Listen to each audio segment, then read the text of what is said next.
अस्सलामुअलैकुम। आप देख रहे हैं अपफ्रंट, मैं हूं ज़फ़ीर गनी। आज़ाद कश्मीर इंतख़ाबात और धांधली के इल्ज़ामात, एक तरफ एहतजाज हो रहा है वहाँ पे, दूसरी तरफ इंतख़ाबात हो रहे हैं। पहला मरहला मीरपुर डिवीज़न में मुकम्मल हो गया और दूसरे मरहले यानी मुज़फ़्फ़राबाद जो आज़ाद कश्मीर का कैपिटल है वहाँ पे इंतख़ाबी गहमा गहमी अरूज पे है। और तीसरे मरहले में पुंछ डिवीज़न में इलेक्शंस होंगे जहाँ पे इस वक्त अवामी एक्शन कमेटी प्रोटेस्ट कर रही है।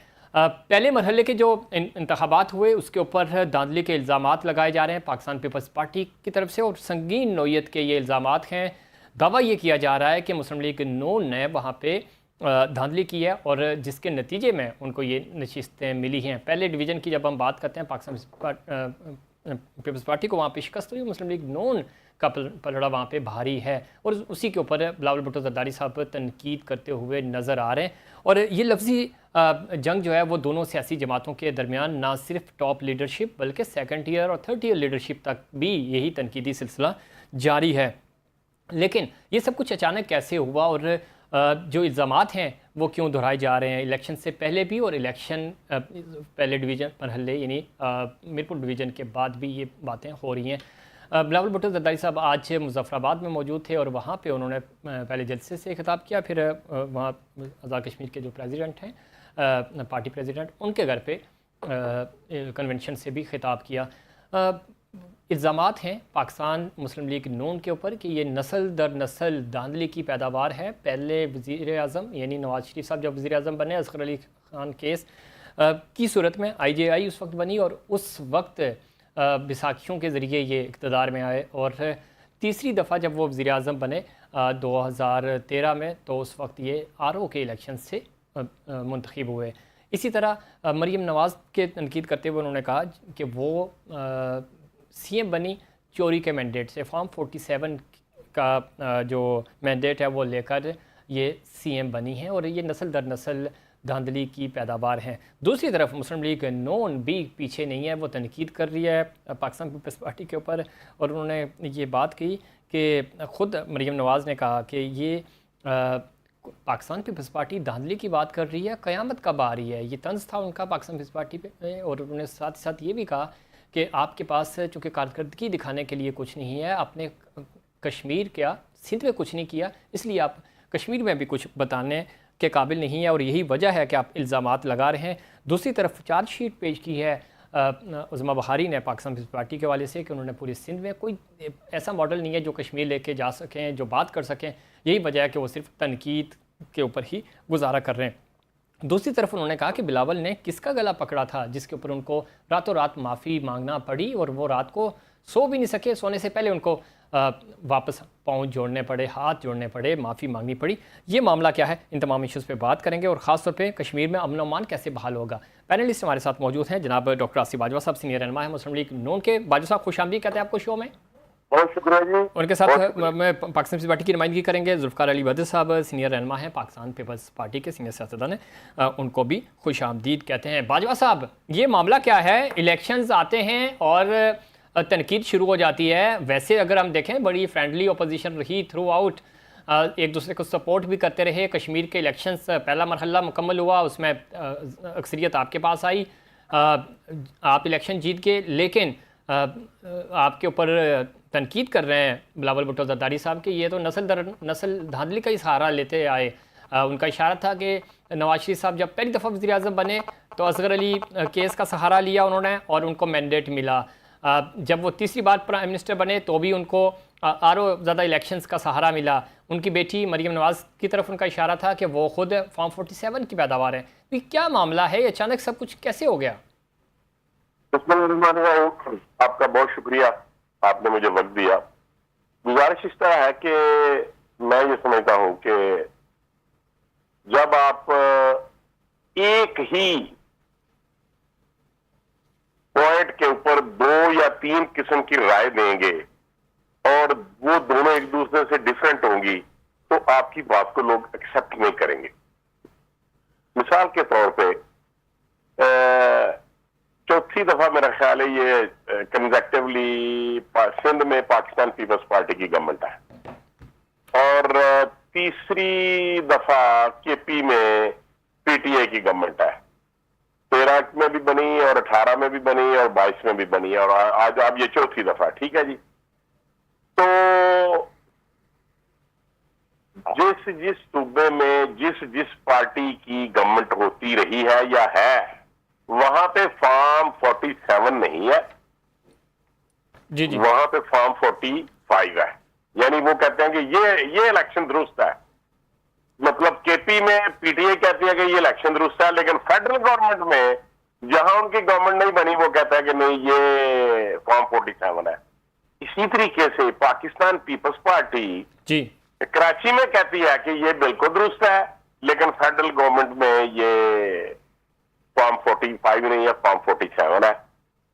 और आपने देख लिया कि जब वोट फॉर नो कॉन्फिडेंस आया उस वक्त भी ये इसी मुस्लिम लीग नून के साथ थे, और फिर फरवरी 2024 के इलेक्शन के बाद भी पूरे पाकिस्तान में जहां जहां पे इनको जो गवर्नर थे या दीगर इस तरह की सिंध में या पंजाब में या केपी में जिस तरीके से या बलूचिस्तान में वहां पे तमाम जो ठीक वो लोग जो ओहदे हैं वो इनके पास है। ठीक है, लेकिन फेडरल गवर्नमेंट में वो कहते हैं कि हम वजारतें नहीं लेंगे, लेकिन हर 2-4-6 माह के बाद इतराज आ जाता है किसी ना किसी पॉइंट के ऊपर, और वो जो ठीक है वाजिब साहब, आप बात दुरुस्त कह रहे हैं, ये हम पूछेंगे पाकिस्तान पीपल्स पार्टी से भी, लेकिन जो वो इल्ज़ामात आप पे लगा रहे हैं उसके ऊपर भी मैं आऊँगा कि उस पर भी आपका जवाब लूँगा कि क्या माजी में आपको ये सपोर्ट मिलती रही या नहीं, या सिर्फ ये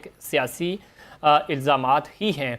जुल्फ़िकार अली बदर साहब हमारे साथ मौजूद हैं, सीनियर रहनुमा है पाकिस्तान पीपल्स पार्टी के। बदर साहब खुशामदीद कहते हैं आपको शो में।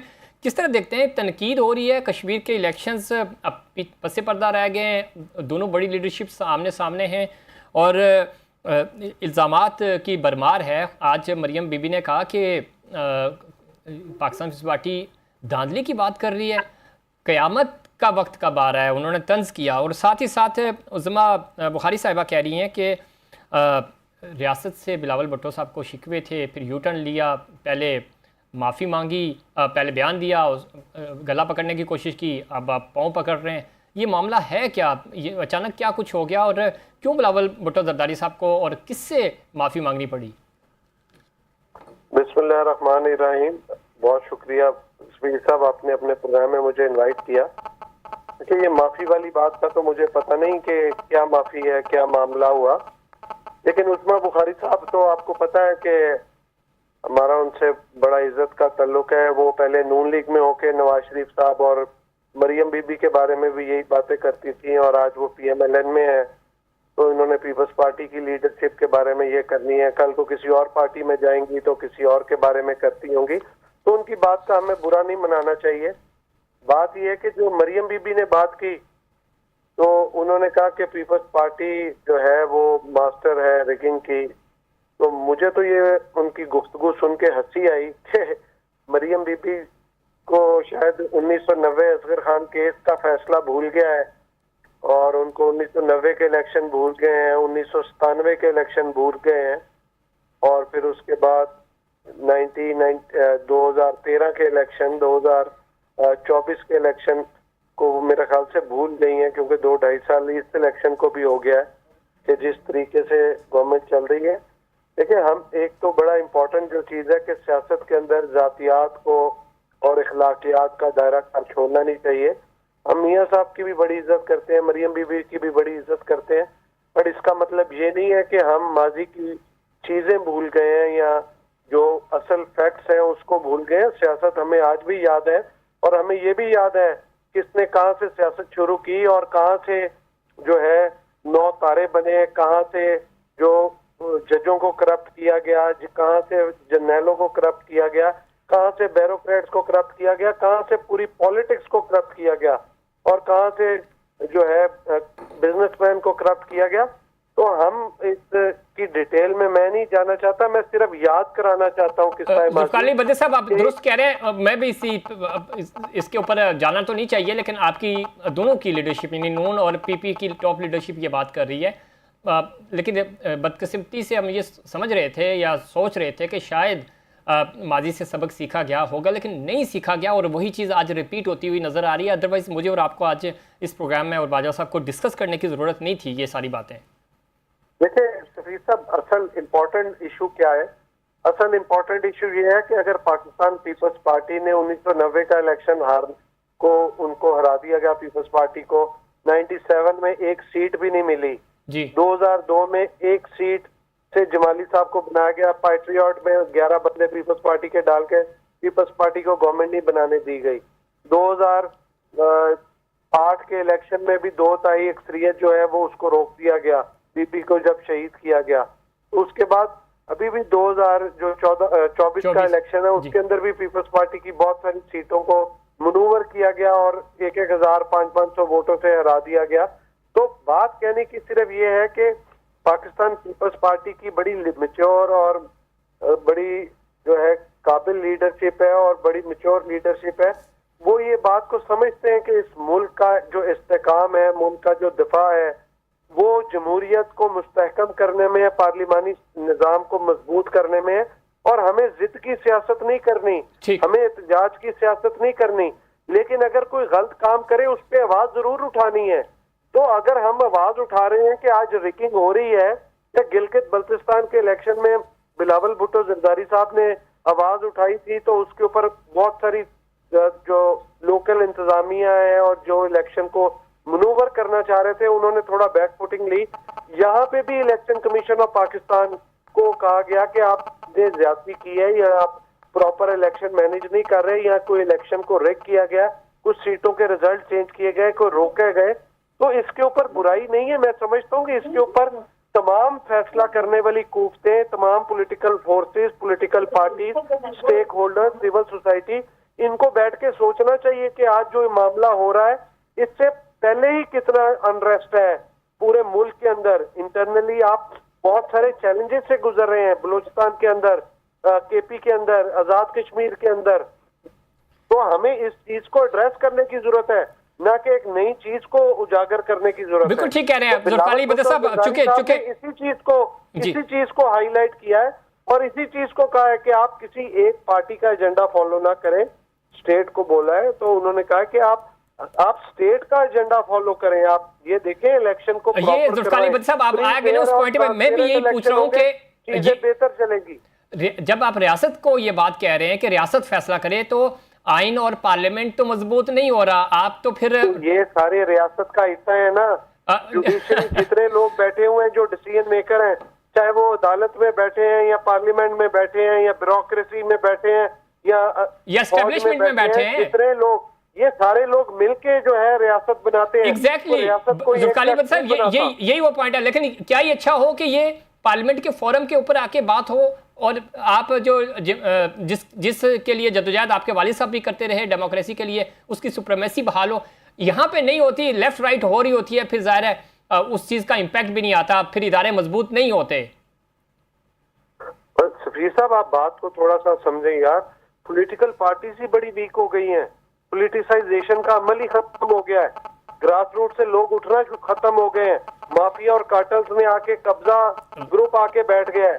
आप देखें यहाँ पे प्रॉपर्टी डीलर ही आके इलेक्शन लड़े हैं, वही एग्जैक्टली तो हम तो ये चाहते हैं कि जुल्फिकार अली बदर हो, हम तो ये चाहते हैं कि आप लोग हों सियासत में, बाजवा साहब हों, जो लोग पढ़े लिखे ग्रास रूट लेवल से आ रहे हैं, तो उनको तो मौका नहीं मिल रहा। करोड़ों रुपया लगा के इलेक्शन नहीं लड़ सकता। मुझे तो आप इलेक्शन कहेंगे कि आप आए सिर्फ कैंपेन करें, उस हद तक है तो मैं जरूर लड़ूंगा, लेकिन जब मेरे मुकाबले में एक प्रॉपर्टी डीलर आ जाएगा जो 20-50 करोड़ रुपया खर्चेगा, कोई माफिया या कार्टेल का नुमाइंदा आ जाएगा, तो मैं कैसे इलेक्शन लड़ूंगा? एग्जैक्टली ये वो पॉइंट है। जमहूरियत तो नहीं, मैं वापस आता हूँ आपकी तरफ बाजवा साहब, गुफ्तगू आप सुन रहे हैं, इल्जामात तो लग रहे हैं, लेकिन इल्जामात से हटकर जो जमहूरियत की बात आप दोनों बड़ी सियासी जमातें करती आ रही हैं, यही कुछ पाकिस्तान तहरीक इंसाफ, माफ कीजिएगा, जब डिमांड करती है तो उसको आप कहते हैं कि ये गैर आइनी मुतालबा करते हैं। बिलावल भुट्टो जरदारी साहब अगर स्टेट से कोई बात करना चाहते हैं या वो उस तरफ प्रेशर बिल्ड करने की कोशिश करते हैं, तो आपको लगता है कि नहीं ये तो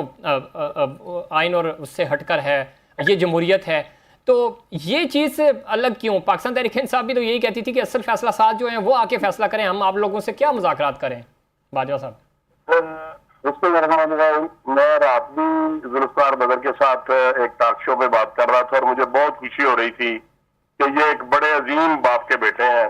जहांगीर बदर साहब को मैं बहुत अच्छी तरह जानता था और मुझे बहुत खुशी है कि ये हमारा भतीजा है, ये सियासत में है और बड़ी खूबसूरत गुफ्तगू करते हैं। और मुझे यकीन है कि पाकिस्तान पीपल्स पार्टी एक दिन आएगा कि पाकिस्तान पीपल्स पार्टी इसको मैसेज भेजेगी कि आप फलां हल्के से मैंने कहा ये एमपी का इलेक्शन लड़ो, इंशाल्लाह ये वक्त आएगा। और ये कोई जरूरी नहीं है कि इससे कोई बेहतर भी कैंडिडेट हुआ तो मेरा ख्याल है कि ये यकीनन अपने वालिद साहब की सीट के ऊपर आएंगे और जरूर इलेक्शन कंटेस्ट करेंगे। मैं इनको मुबारकबाद पेश करता हूँ कि इन्होंने सियासत में कदम रखा है। लेकिन जहां तक जो बातें मेरे भाई ने भतीजे ने की हैं, मैं ये समझता हूँ विदाउट एविडेंस है। कोई एविडेंस नहीं है इस वक्त पाकिस्तान मुस्लिम लीग बाजवा साहब, जुल्फिकार बदर साहब तो एविडेंस दे ही देंगे, लेकिन ये तो हिस्ट्री है सर, तारीख है, असगर अली केस तारीख है, 2013 के इलेक्शन तारीख है। मैं देखें, मैं आपको अर्ज करूं, मेरे पास बहुत सा मवाद है, मैं वसीर साहब मेरे पास बहुत सा मवाद है, लेकिन हमारी जो हम कोलिशन पार्टी है, पाकिस्तान पीपल्स पार्टी हमारी अलाई पार्टी है। हम देखें पाकिस्तान की, मैं कोई ऐसा लफ्ज नहीं बोलना चाहता जिसमें किसी की दिल आजारी हो और हमारी कोलिशन पार्टी को भी तकलीफ हो। मैं आपको अर्ज कर दूं, बेशुमार इलेक्शन हुए पाकिस्तान में जी, लेकिन जुल्फिकार अली भुट्टो साहब ने एक इलेक्शन इतना शानदार करवाया कि उससे बेहतर कोई इलेक्शन नहीं था। अच्छा, लेकिन एक इलेक्शन उन्होंने ऐसा कराया कि उससे बदतर मिसाल दी नहीं जा सकती। ये दोनों क्रेडिट जाते हैं जुल्फिकार अली भुट्टो को। सही। लेकिन मैं मेरिट से बात कर रहा हूं, मैं किसी की दिलदारी नहीं कर रहा। अब मैं बात करता हूं, वजीर साहब मुझे ये बताएं, कोई भी पार्टी हो, पाकिस्तान की कोई भी सियासी पार्टी हो, जब उसकी गवर्नमेंट आई है उसने कहा कि ये इलेक्शन फ्री और फेयर है और जो हारा है उसने हमेशा ये कहा, उसमें तमाम जमातें शामिल है, जब कोई हारा है उसने ये कहा कि ये रिग्ड से और ये बाजवा साहब तो रिफॉर्म्स लेके आए ना, ये तो हो गया। मैं कहता हूं 24 को भी पीछे छोड़ो। साहब रिफॉर्म्स की बात, हाँ ये बहुत अच्छी बात की। इस वक्त तो चूंकि पाकिस्तान तहरीक इंसाफ के कोई साहब यहाँ पे मौजूद नहीं है, लेकिन वो नारा लेकर के आए थे कि हम सबसे पहले रिफॉर्म्स लाएंगे 90 दिन के अंदर अंदर। उन्होंने कहा था कि 90 दिन के अंदर अंदर सूबा जनूबी पंजाब बनाएंगे और 90 दिन के अंदर अंदर हम इलेक्शन रिफॉर्म्स लाएंगे। लेकिन वो तहरीक इंसाफ वाले ना सूबा जनूबी पंजाब बना सके और ना वो रिफॉर्म्स ला सके। अब जो बात करते हैं पाकिस्तान पीपल्स पार्टी के दोस्त, मैं फिर वही बात दोहराऊंगा, अभी मैं किसी और चैनल पे बैठा हुआ था जी, कि यार अगर आपकी बलोच उसमें जीबी में आप जीत जाए तो फिर वो इलेक्शन ठीक है, अगर आप आजाद कश्मीर में हार जाए तो वो है। मुझे ये बताएं कि आपकी गवर्नमेंट इनकी बाजवा साहब वक्त चुके वक्त कम है, मुझे सिर्फ ये बता दें, अभी जो कश्मीर में मीरपुर डिवीजन में इलेक्शंस हुए हैं, आप समझते हैं जो टर्नआउट बताया गया है जो आपकी तरफ से वो बिल्कुल ठीक है? एब्सोल्युटली ये दुरुस्त है, इसमें कोई दो राय नहीं है कि इतना टर्नआउट नहीं था। कहीं पे ये कंप्लेन नहीं है, ना फाफन ने रिपोर्ट की है ना किसी दूसरे इंटरनेशनल इदारों ने रिपोर्ट की है। टर्नआउट बिल्कुल इतना ही था। अगर टर्नआउट कम था तो 1 घंटा के लिए इलेक्शन का टाइम क्यों बढ़ाया गया सर, मुझे बताएं। बाजवा साहब मैं आपको फैक्ट बता रहा हूँ, आप सुनिएगा 1 मिनट। जुल्फिकार अली भुट्टो साहब भी सुन रहे हैं। अब मेरे होम स्टेशन पे 1541 वोट थे। 1541 वोट में से 198 वोट टोटल कास्ट हुए हैं, टोटल वोट टर्नआउट आप अंदाजा लगा लें। कुछ सुने मैं पूरे हल्के की बात कर रहा हूँ, मैं आपको लेके आता हूँ उस पॉइंट पे। 198 वोट में से कोई 6% भी टर्नआउट नहीं बन रहा, ठीक है। उसके पूरे हल्के के नंबर्स मेरे पास हैं, मैं आपको भिजवा दूंगा। जो रिजल्ट अनाउंस हुआ उसमें winning candidate Pakistan peoples party के हैं और उन्होंने 19,994 वोट लेकर जीत गए हैं वो, ठीक है। लेकिन ये वोट नहीं है, टोटल वोट ही कुछ 6,500 कास्ट हुआ है, लेकिन नताइज ये आए, टर्नआउट इस तरह बना है। कहने का मतलब ये तो फाफिन की रिपोर्ट आपके पास आ जाएगी, वो रातों रात तो आती नहीं है, अब अगले 1 हफ्ते आप देख लीजिएगा। अच्छा, दूसरा वक्त खत्म हो रहा है तो इसके ऊपर तहफुजात हैं और जो टर्नआउट बताया जा रहा है या जो इश्यूज हैं वहाँ पे वो फैक्ट चेक आपके पास आ जाएगा। इशू ये ही नहीं है, इशू ये है कि कश्मीर में चूंकि आपका कश्मीर से बड़ा गहरा रिश्ता है, आपकी लीडरशिप का बड़ा गहरा रिश्ता है, वहाँ पे एक पूरा डिवीजन जो है वो दाव पे लगा हुआ है, इंसानी जानें खतरे में हैं। उनके नहीं। आपकी टॉप लीडरशिप ये कह रही है कि हम नस्लन भी, हम खून से भी कश्मीरी हैं। तो सर एक लफ्ज भी, एक तरफ ढोल ताशे बाजे बजाए जा रहे हैं और दूसरी तरफ जो है वो लाशें बिछी हुई हैं, एक लफ्ज भी आपकी क्यादत की तरफ से नहीं कहा जा रहा? नहीं, बिल्कुल लाशें नहीं बिछी हुई है। जो उन्होंने किया, उन्होंने कहा था कि हम इलेक्शन वाले दिन किसी को वोट डालने नहीं देंगे, लेकिन एक भी जगह पे ये चीज रिपोर्ट किसी मीडिया पर्सन ने नहीं की कि उस कश्मीर ज्वाइंट एक्शन कमेटी ने किसी भी वोटर को हरासा किया हो या किसी भी वोटर को कहा गया हो कि हम आप वोट डालने न जाए। बिल्कुल भी उनकी तरफ से कोई रिस्पॉन्स नहीं किया गया, किसी को बंद नहीं किया गया, किसी को मना नहीं किया गया। ठीक है, नहीं मना किया गया। मैं ये कह रहा हूं कि जो वहां पे लोग मर रहे हैं और उस दिन भी मरे, उसकी मजम्मत भी तो कर दें। नहीं, इससे पहले हमने मजम्मत की। देखें, जो लोगों ने, जिन लोगों ने स्टेट के, आपको पता है कि क्या वहां पे, मैं आपको एक अर्ज करूं कि क्या उन्होंने पुलिस के नौजवानों को उनके नीचे नहीं फेंका, और क्या उन्होंने उनके अल्फाज ये नहीं कहा कि पाकिस्तान की ये गैर मुल्की फौज है? उन्होंने पाकिस्तानी फौज को गैर मुल्की फौज कहा। सर, आप क्या बात करते हैं? तो जो कहा उनको आप इंसाफ के कटहरे में लेके आए, उनको सजा करार वाकई सजा दें। आम आवाम को क्यों मारे जा रहे हैं? भाई कौन मार रहा है आम आवाम को? कोई कतई तौर पे किसी आवाम को नहीं मारा जा रहा, ना कोई ऐसी बात है, ना कोई ऐसा कोई रिकॉर्ड है। बिल्कुल उन्होंने एजिटेट किया है। हमने कहा कि आप बैठे रहे, आपका रिकॉर्ड, जो आपका एहतजाज रिकॉर्ड हो रहा है, हम आपके जो इश्यूज है, नई असेंबली आएगी, अगर आप कहते तो मैं सारी हिस्ट्री सुना देता हूँ कि हमने हिस्ट्री ना सुनाई। जो मसला है उनका जो दर्द है, दुख है, वो उसमें शामिल हो, जो कि आप नहीं हो रहे। नहीं, दुख उनका ये है कि जो 12 सीटें पाकिस्तान में है महाजरीन की, वो खत्म कर दें। उनसे कहा गया कि ये किसी एग्जीक्यूटिव ऑर्डर के जरिए खत्म नहीं की जा सकती। नहीं हो जाएंगी, लेकिन उनसे बातचीत तो करें ना। बातचीत भी नहीं करे, वक्त खत्म हो रहा है। मैं बदर साहब का पॉइंट ऑफ व्यू भी शामिल करता हूँ इसमें। राणा सनाउल्लाह साहब और हमारी पार्टी के सर, राणा सनाउल्लाह साहब जो जिस मॉडल पे बात कर रहे हैं या जिस अंदाज से बात कर रहे हैं, वो सानिया मॉडल टाउन वाले अंदाज में तो वो कश्मीरियों से बात करते हैं, तो इस तरह तो मसला खराब होगा, हल नहीं होगा। बिल्कुल वो इस अंदाज से बात नहीं करते।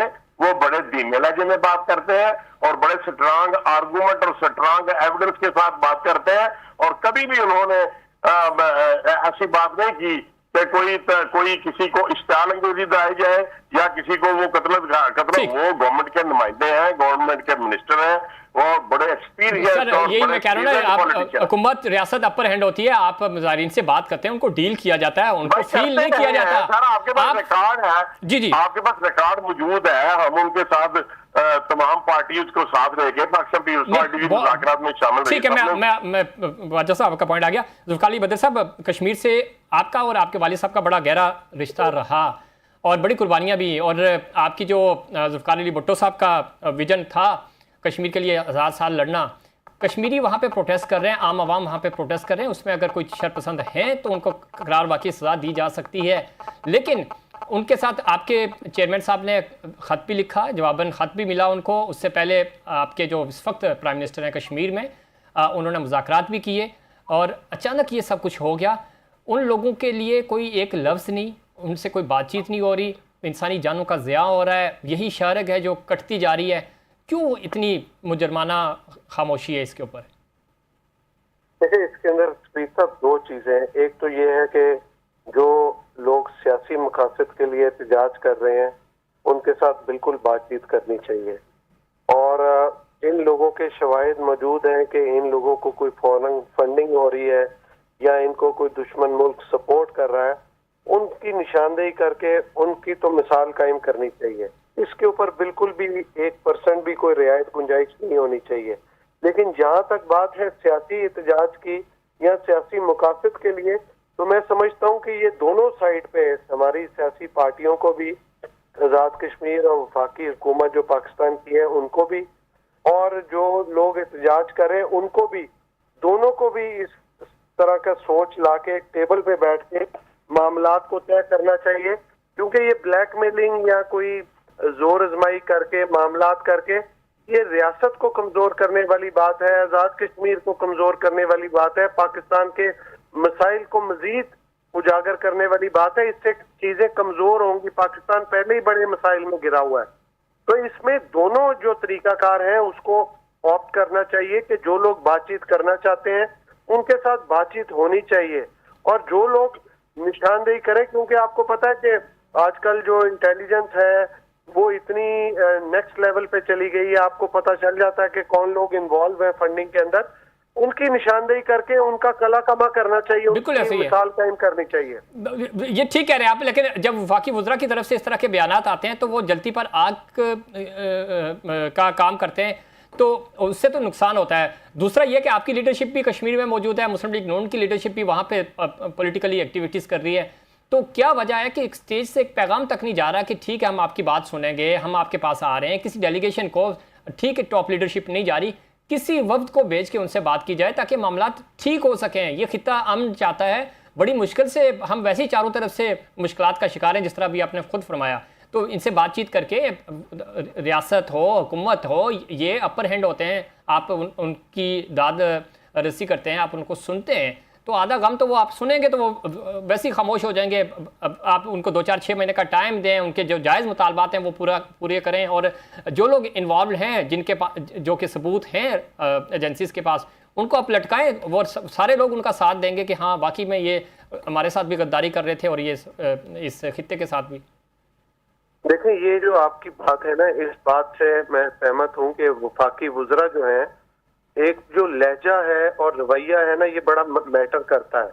ये सियासत में भी, जाती जिंदगी में भी और अदरवाइज भी, जब आपने किसी के साथ बातचीत करनी हो, तो वफाकी वुज़रा चूंकि हुकूमत में बैठे हैं, हुकूमत के तो हर नुमाइंदे को चाहिए कि वो बड़ा हम्बल हो के गुफ्तगू करे और मामला को तय करने की कोशिश करे। बिल्कुल ठीक कह रहे हैं, लेकिन आप ही के जो आज़ाद कश्मीर के वज़ीर आज़म है वो तो खुद उनको फसादी कह रहे हैं कि ये फसादी टोला है, और उन्हीं से वो मुज़ाकरात भी करते रहे हैं। देखिए, मैं उसी तरफ आ रहा हूँ कि बिलावल भुट्टो जरदारी साहब ने जो वजीर आजम आजाद कश्मीर का जो लहजा है या मामलात है, उस पर कोई इतना ज्यादा पसंदीदगी का इजहार नहीं किया।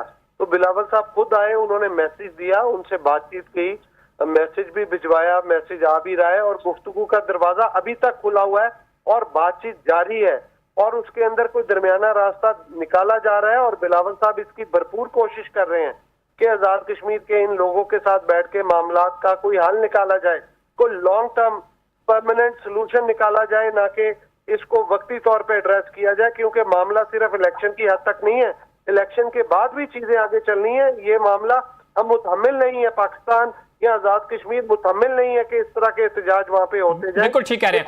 वक्त खत्म हो रहा है, आखिरी पॉइंट जी, आखिरी पैगाम कश्मीर के लिए, कश्मीरी अवाम के लिए क्या देना चाहेंगे? देखिए, कश्मीर की अवाम के लिए यही जरूरी है कि वो बाहर निकले, अपने जो पसंदीदा पार्टी है, पसंदीदा कैंडिडेट है, उसको वोट डालें, वोट का हक इस्तेमाल करें, अपना अच्छा नुमाइंदा लेके आए वहाँ पे, और वहाँ पे आजाद कश्मीर को जो है हक हाकमियत के लिए, हक मलकियत के लिए, हक रोजगार के लिए जो है वो आजाद कश्मीर को मजबूत करे, पाकिस्तान को मजबूत करे। ठीक है जुल्फिकार साहब, आपका पॉइंट आ गया। निशानदेही करें और निशानदेही करें जो गद्दार बीच में बैठे हुए हैं, ताकि पॉइंट आ गया आपका, पॉइंट आ गया। बाजवा साहब, आखिरी ये पॉइंट कश्मीर वालों के लिए क्या पैगाम? बाजवा साहब को ऑडियो नहीं पहुंच रही, बहुत शुक्रिया आप दोनों मेहमानों का। नाज़रीन, कश्मीर के हवाले से ख़ासतौर पे वहाँ चूँकि इलेक्शन की गेमा गेमी है, इंतखाबात हैं, एहतजाज भी है, और दूसरी तरफ इल्ज़ामात थे सियासी तौर पे धांधली के, ये किस हद तक दुरुस्त हैं ये तो आने वाला वक्त बताएगा, लेकिन जो हालात हैं वहाँ के, हम दुआ गो हैं कि मामला ठीक हो सकें। वक्त हुआ ब्रेक से वापस आएंगे तो बात करेंगे अमेरिका और ईरान जंग के हवाले से, और खित्ते का अमन कैसे बहाल होगा, इस पर बात करेंगे, लेकिन उससे पहले कमर्शियल ब्रेक।